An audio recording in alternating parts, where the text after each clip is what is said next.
नमस्कार, उत्तराखंड की खबरों के साथ हाजिर हूं मैं अनुपम। प्रदेश में हर छोटी बड़ी खबर हम आपको दिखाएंगे। देहरादून से बड़ी खबर इस वक्त आ रही है। आज रक्षा मंत्री राजनाथ सिंह का उत्तराखंड का दौरा है। सुबह 11:20 पर शौर्य स्थल चीड़बाग पहुंचेंगे, जहां पर रक्षा मंत्री राजनाथ सिंह शहीद सैनिकों के सम्मान के कार्यक्रम में शामिल होंगे। इससे पहले जौलीग्रांट एयरपोर्ट पहुंचेंगे रक्षा मंत्री का सीएम पुष्कर धामी स्वागत करेंगे। जौलीग्रांट एयरपोर्ट पर स्वागत करेंगे। शहीद सैनिकों के सम्मान में यह कार्यक्रम रखा गया है। 11:20 पर रक्षा मंत्री पहुंचेंगे।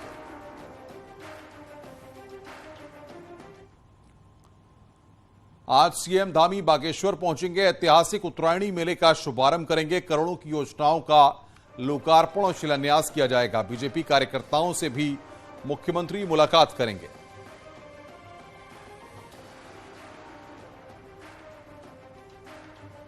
तो करोड़ों की योजनाओं की सौगात यहां पर सीएम धामी देंगे। कई योजनाओं का लोकार्पण और शिलान्यास यहां पर किया जाएगा। उत्तरायणी मेले का सीएम धामी आपको बता दें कि शुभारंभ करेंगे। करोड़ों की योजनाओं की सौगात सीएम धामी के द्वारा दी जाएगी।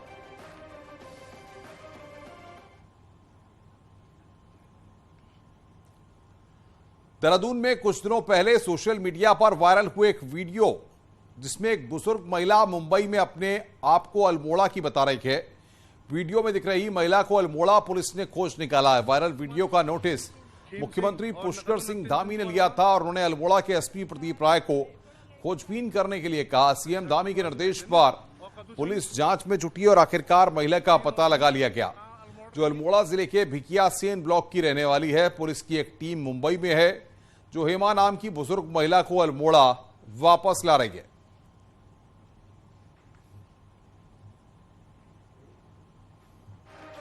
तो सीएम पुष्कर सिंह धामी ने संज्ञान लिया। बुजुर्ग महिला को पुलिस यहां पर वापस ला रही है। वायरल वीडियो का सीएम धामी ने यहां पर संज्ञान लिया। वायरल वीडियो के आधार पर मुख्यमंत्री ने एसपी को इस पूरे मामले में कहा कि इस महिला का पता लगाएं। अपने को अल्मोड़ा का यह महिला बता रही थी। मुख्यमंत्री ने एसपी को वापस लाने के निर्देश यहां पर दिए।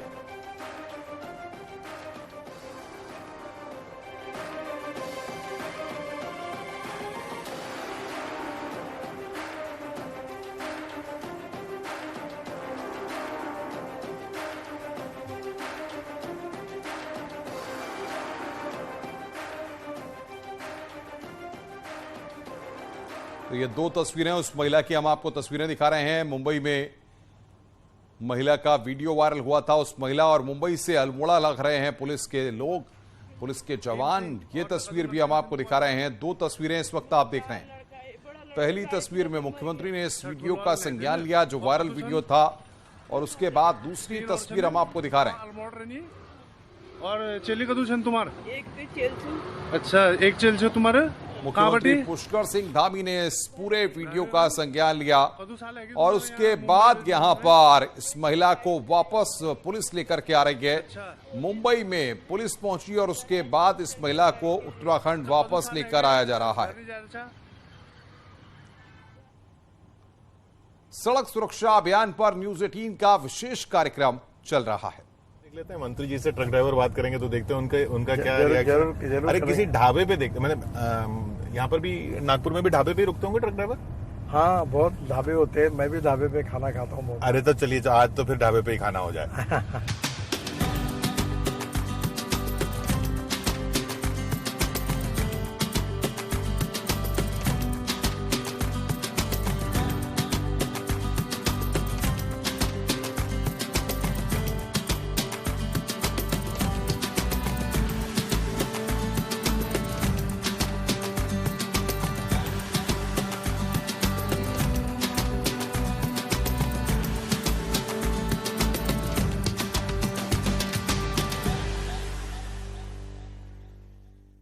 तो गडकरी जी, हम मौजूद अब ढाबे पे, क्योंकि ट्रक ड्राइवरों से अगर बात करनी है तो ढाबे से बढ़िया जगह कोई है नहीं। मंत्री जी आपके सामने, अब आपकी बात सीधा इनसे आप तक इनकी बात पहुंचे और इनकी बात यानी सरकार की बात आप तक पहुंचे, वो बहुत इंपॉर्टेंट है। तो क्या नाम आपका? मेरा नाम हरदीप सिंह है जी। कहाँ से हो? मैं प्रॉपर नागपुर से ही।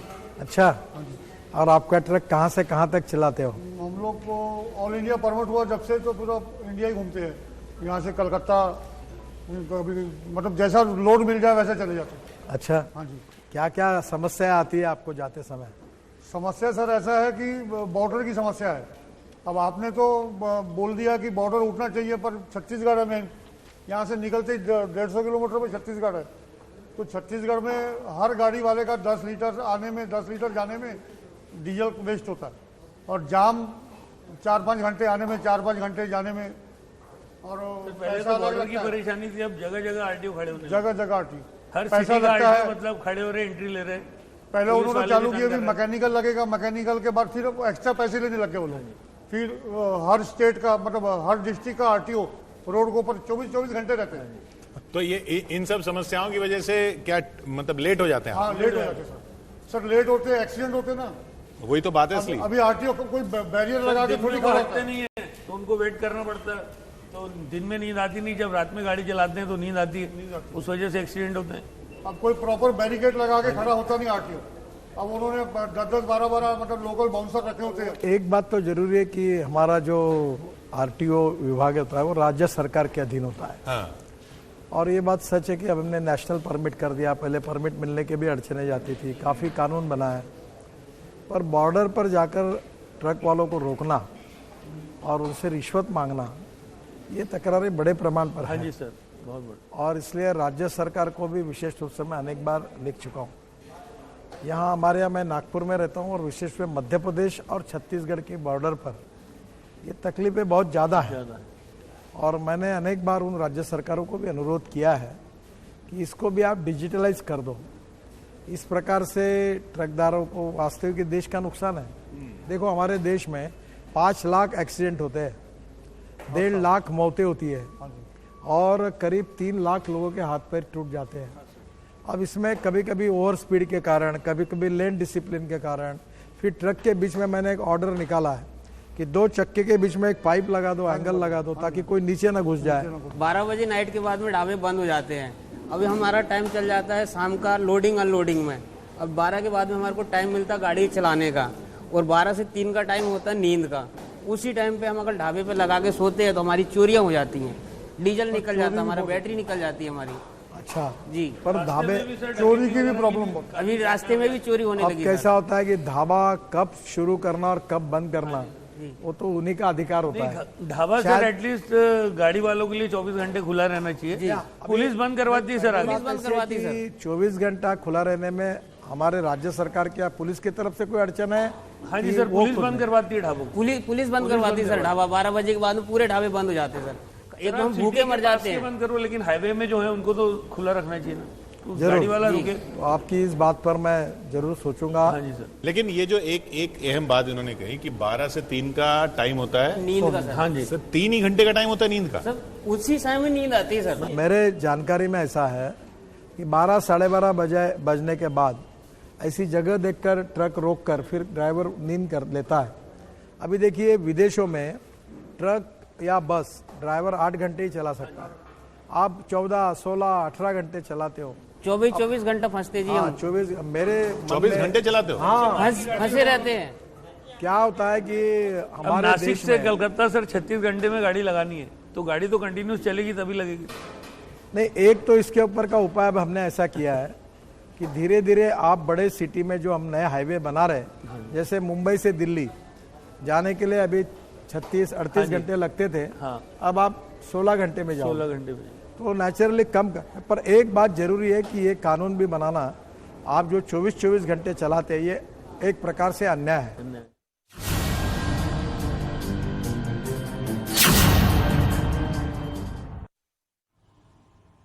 और अब बात कर रहे हैं जोशीमठ की। आपदा के करीब 13 दिन बाद शुक्रवार को बड़ी और अच्छी खबर सामने आई है।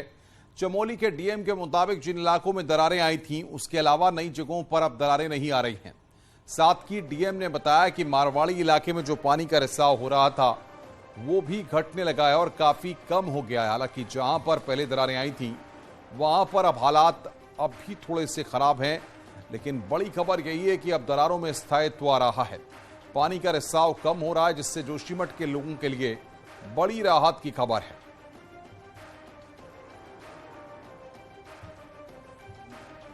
वो उनके वो कम हुई हैं और पानी के रिसाव भी कम हो रहा है, तो ये ठहराव की स्थिति आई है। तो हम सभी की आशा यही है कि ये स्थायी रूप से हो, ताकि जोशीमठ के वासियों को ये जो आपदा का सामना करना पड़ा उससे राहत मिल सके।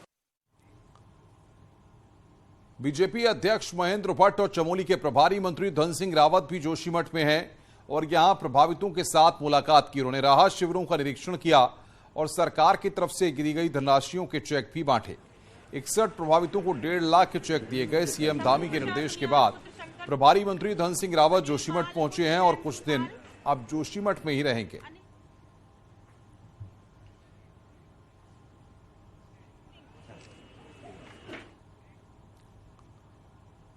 वहीं जोशीमठ की बात करें तो जोशीमठ में शुक्रवार को दिन भर हल्की बारिश होती रही और शुक्रवार शाम को भी यहां पर बारिश हुई। ऊंचाई वाले इलाकों में बर्फबारी हुई है तो निचले इलाकों में कई जगहों पर हल्की बारिश और कुछ जगहों पर बूंदाबांदी भी हुई है। हालांकि बारिश और बूंदाबांदी के बीच जोशीमठ में रेस्क्यू ऑपरेशन का काम चलता रहा।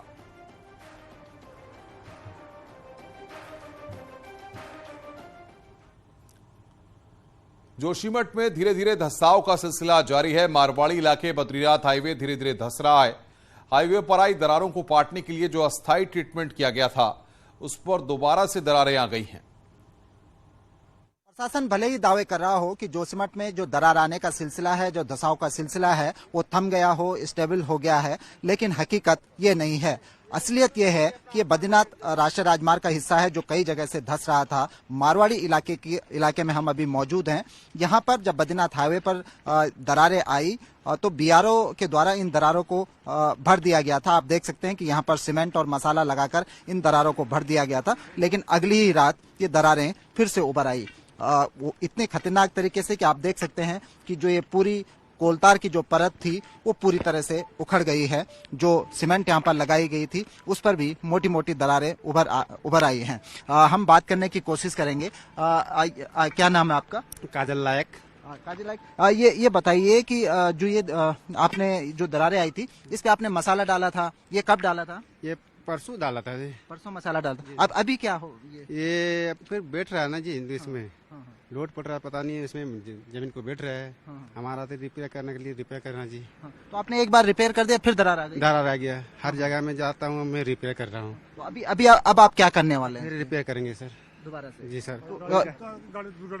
गाड़ी के लिए ये सिर्फ कहीं दब है ना, चलने का मुश्किल नहीं होना चाहिए। तो फिर से आप ये सीमेंट उखाड़ेंगे? फिर से उखाड़ेंगे।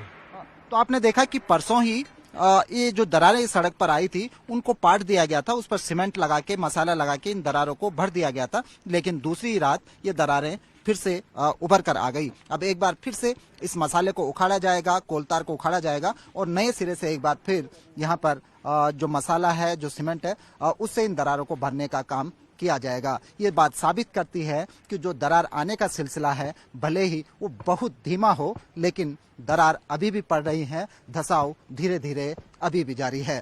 कैमरा पर्सन राकेश रावत के साथ सुनील नौप्रभात, न्यूज़ 18 जोशीमठ। और सुनील नौप्रभात हमारे साथ बातचीत करने के लिए जुड़ रहे हैं, जिनकी एक्सक्लूसिव रिपोर्ट को हमने दिखाया। सुनील, क्यों इस तरह के हालात पैदा हो रहे हैं और एक्सपर्ट्स क्या बता रहे हैं? जिस तरीके से जोशीमठ में हमने देखा कि मकान वहां पर धंस रहे हैं, उसके बाद अब सड़क भी धंस रही है, ये चौंकाने वाली परिस्थितियां हैं और क्या रिपोर्ट्स कहती हैं?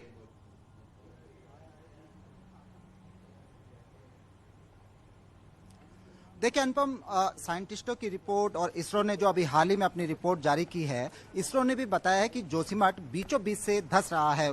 धंसने की रफ्तार भी इसरो ने अपने सैटेलाइट जो इमेजरी जारी की है उसमें बताई है।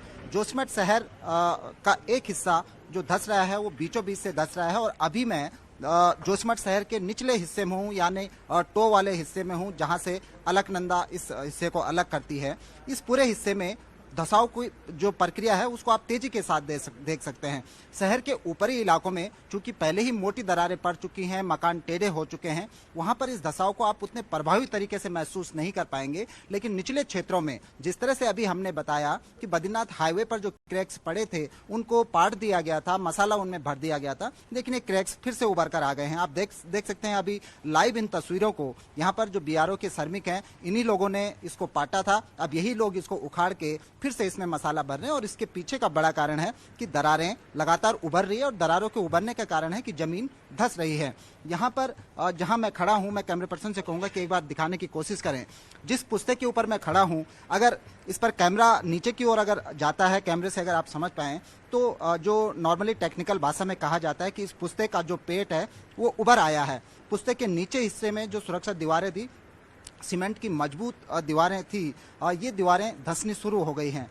यानी कि इन दीवारों पर ऊपर से प्रेशर पड़ रहा है, जमीन कहीं ना कहीं सरफेस मूवमेंट हो रहा है, जो ओवरलोड है वो नीचे की ओर धक्का दे रहा है, अलकनंदा की ओर, जो इसको टो वाला हिस्सा है। तो ये चीजें साबित करती हैं सामान्य तौर पर भी कि जो धसाव है, जो दरार आने की प्रक्रिया है, वो भले ही बहुत धीमी हो लेकिन वो प्रक्रिया अभी भी जारी है। इसलिए सावधानी इस चीज की बरतनी होगी कि जो धसाव वाले एरिया में अभी भी जो लोग रह रहे हैं, जैसे यहाँ पर कि जेपी का ये प्रोजेक्ट है, जेपी कॉलोनी है, आप देख सकते हैं पूरा ये जेपी का ऑफिस है, लेकिन ये अभी यहाँ से खाली नहीं किया गया है। तो सुरक्षा की दृष्टि से इन तमाम क्षेत्रों को प्रशासन को खाली कराना होगा।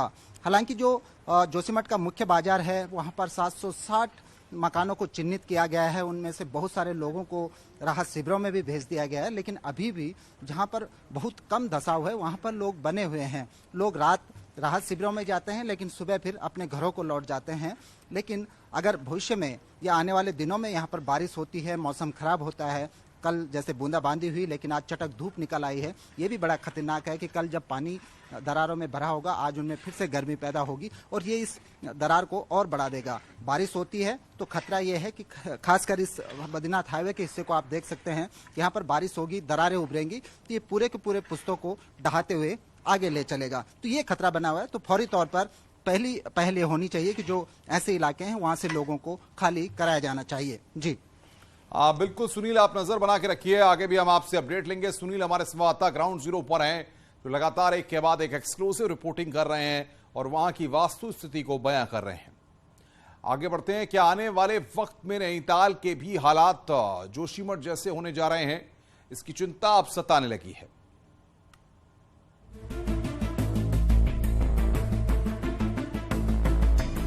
जोशीमठ के हालातों ने नैनीताल वालों की चिंता भी बढ़ा दी है।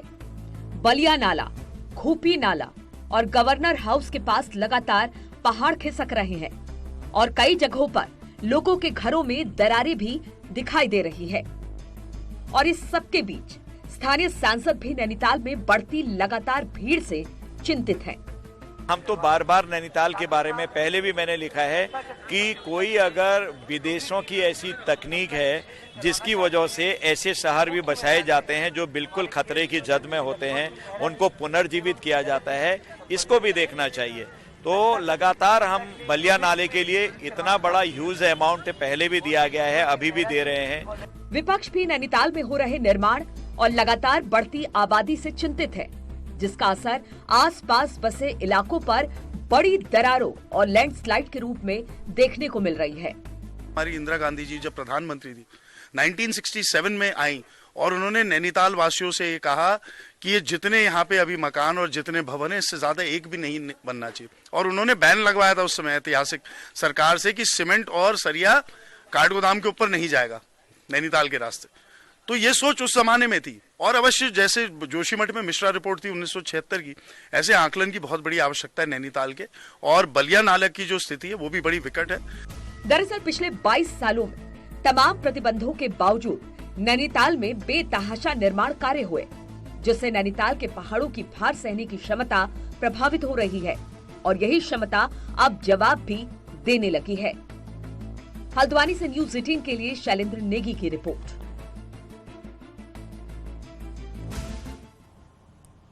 पहाड़ों में लगातार बारिश और बर्फबारी जारी है। औली में बर्फबारी हो रही है तो वहीं बद्रीनाथ धाम और हेमकुंड साहिब में भी लगातार बर्फबारी जारी है। बद्रीनाथ धाम में आधी फुट तक बर्फ जम चुकी है तो हेमकुंड साहिब में भी 1 से 1.5 फुट तक बर्फ जमने का अनुमान है। औली में रुक रुक कर बारिश हो रही है, हालांकि अभी ज्यादा बर्फबारी नहीं हुई है।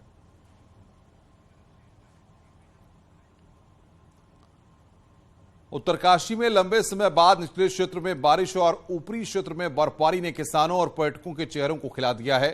तस्वीरें सुबह सुबह की सांकरी से आई हैं, जहां बर्फबारी की सुबह ने पर्यटकों के चेहरों को खिला दिया है। कड़ाके की ठंड के बीच पर्यटक जमकर बर्फबारी का लुत्फ उठा रहे हैं। वहीं किसानों का भी लंबा इंतजार खत्म होता दिखाई दे रहा है। इसके अलावा यमुनोत्री, गंगोत्री धाम, खरसाली, मुकबा सहित उकला, टकनूर के झाला, सुखी, मुकवा, हर्षिल आदि क्षेत्रों में जमकर बर्फबारी हो रही है, जिससे कड़ाके की ठंड पूरे जनपद में महसूस की जा रही है।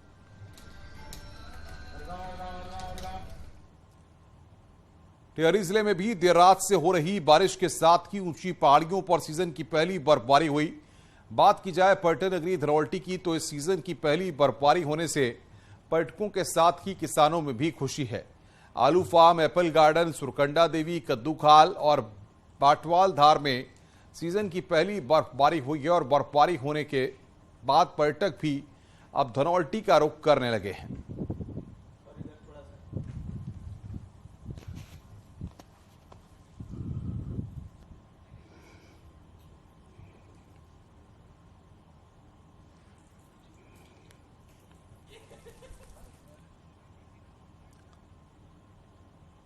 देहरादून से बड़ी खबर आ रही है। छात्रा को पीटने का वीडियो सोशल मीडिया पर वायरल हुआ है। शिविर के दौरान महिला टीचर ने छात्रा को जमकर पीटा है। पौड़ी के बौखाल का बताया जा रहा है वीडियो। मामले में जिला शिक्षा अधिकारी पौड़ी ने इस पूरे मामले पर जांच बिठाई है। न्यूज 18 वायरल वीडियो की पुष्टि नहीं करता है। बड़ी खबर इस वक्त हम आपको बता रहे हैं। पौड़ी के बौखाल का ये वीडियो बताया जा रहा है।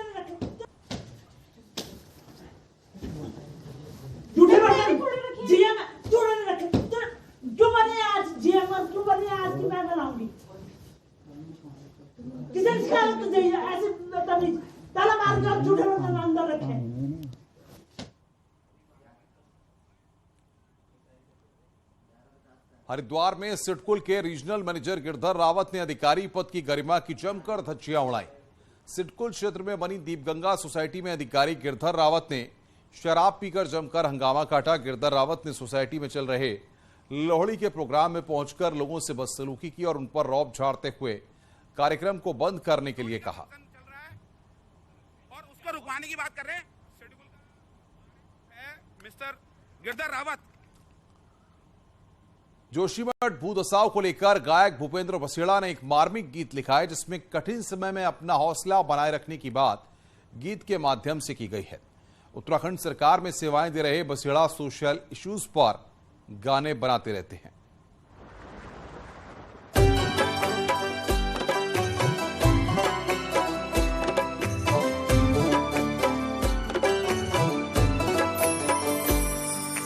जन हो या हताश, तुम्ही जन हो या निराश, जन हो या हताश, तुम्ही जन हो या निराश।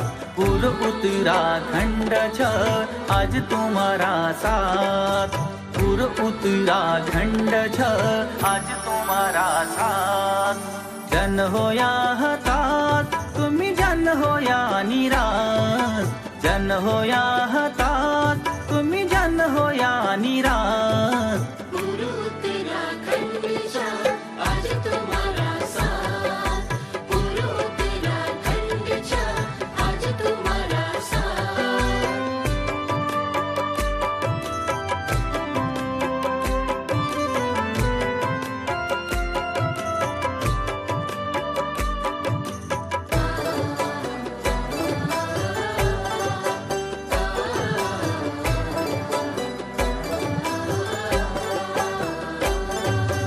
कष्ट बहुत भारी होलो, घर द्वार जब छूटलो, आखी भारी आली जब पुस्तैनी घर टूटलो, पुस्तैनी घर टूटलो। कष्ट बहुत भारी होलो, घर द्वार जब छूटलो, अखी भरी आली जब पुस्तैनी घर टूटलो अखी भरी आली जब पुस्तैनी घर टूटलो अखी भरी आली जब पुस्तैनी